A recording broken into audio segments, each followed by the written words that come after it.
బయట శత్రువుని గెలవాలంటే లోపల ఉన్న శత్రువులు ఎవరో తెలియాలి. నీ ద్రోహం వల్ల సైన్యంలో మిత్రుల్ని కోల్పోయావు. అప్పుడే నిన్ను చంపేసి ఉండాల్సింది. కానీ నీ వెనుకున్న వాళ్ళందరినీ బయటికి లాగటానికి ఇది నేను ఆడిన ఆట. ముగించండి.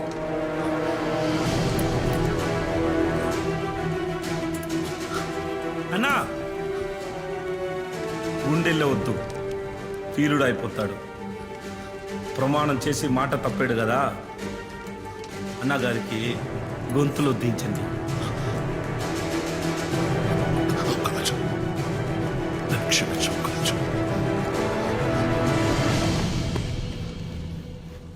క్షమాపణ అడిగిన వాడు బతకూడదు బసిరెడ్డి.